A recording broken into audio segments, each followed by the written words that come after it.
Ateş, bilgi, isyan. Bu tanrılara karşı gelen bir titanın, insanlık için sonsuz işkenceye razı olan bir kahramanın hikayesi.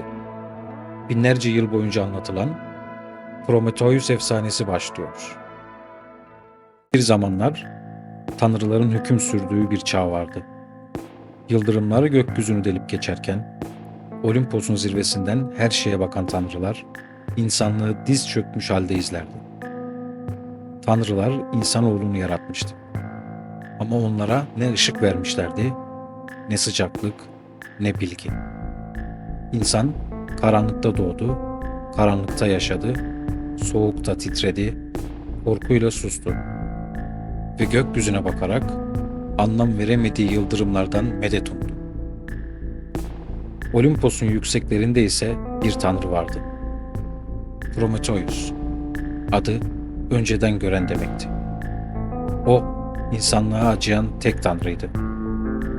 Kardeşi Epimetheus, her canlıya doğuştan hediyeler verirken, kanatlar, pençeler, dişler, zırhlar, insana hiçbir şey kalmamıştı. Çıplak, zayıf, savunmasızdı insan. Prometheus onları izledi ve bir karar verdi. Tanrılara karşı gelecekti. Kardeşlerine, Zeus'a, o kudretli krala karşı. Bir gece Prometheus tanrıların kutsal ateşini çaldı. Yalnızca ışık değil, bilgiydi o. Teknoloji, uygarlık, ilahi kıvılcımın ta kendisi. Ve o kutsal ateşi insanların ellerine bıraktı. İşte o an tanrıların düzeni sarsıldı. Zeus öfkeyle Olimpos'un tahtından doğruldu. Gökleri titreten sesiyle bağırdı. Kim yaptı bunu? Tanrılar sustu. Yıldırımlar karanlığı yırttı ve Prometheus'un adı haykırıldı gökyüzünde. O artık bir kahraman değil, bir suçluydu. Zeus, Prometheus'u doğrudan cezalandıramazdı. Çünkü Prometheus, Titan soyundan geliyordu ve Olimpos'ta bile onu koruyan eski kurallar vardı. Ama Zeus, daha incelikli bir ceza düşünüyordu. Bir ders. Tüm insanlığa ve Prometheus'a unutulmaz bir ders. Bütün tanrıları toplandı. Hepsine bir görev verildi. Tek bir varlık yaratacaklardı. Bir kadın. Hephaistos, toprağın ve suyun en saf halini alıp ona biçim verdi. Afrodit, güzelliğini, Hermes, ikna yeteneğini, Athena, zerafetini ve bilgeliğini ve Hera, gururunu koydu içine. Sonra Zeus, o varlığa bir isim verdi. Pandora. Adı, tüm armağanlara sahip olan demekti. Ama en önemlisi, ona gizli bir kutu verildi. Zeus, kutunun asla açılmaması gerektiğini söyledi. Ama o kutu, içine dünyanın tüm kötülüklerini taşıyordu. Pandora, Prometheus'un kardeşi Epimetheus'a gönderildi.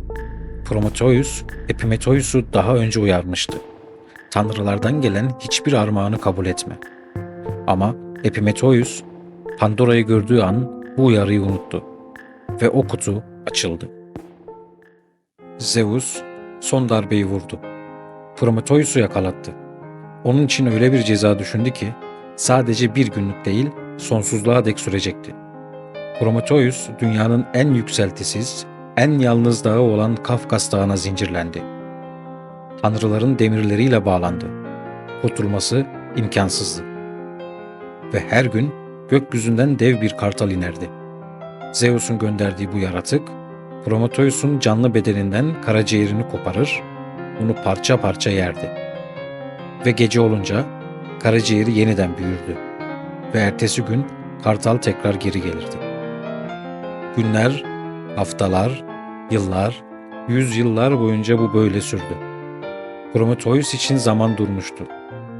Ama insanlık, onun çaldığı ateşle şehirler kurdu. Şiirler yazdı. Medeniyetler inşa etti. Prometheus acı içinde zincirliydi. Ama insanlık artık karanlıkta yürümüyordu. Zamanla Prometheus'un hikayesi unutulmadı.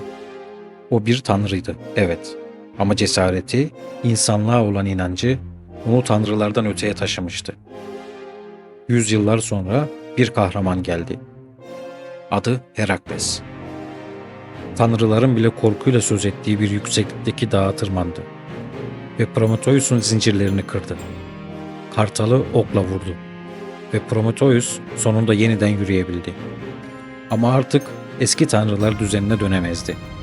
Prometheus ateşi verdikten sonra tanrılarla insanlar arasındaki duvar sonsuza dek kırılmıştı.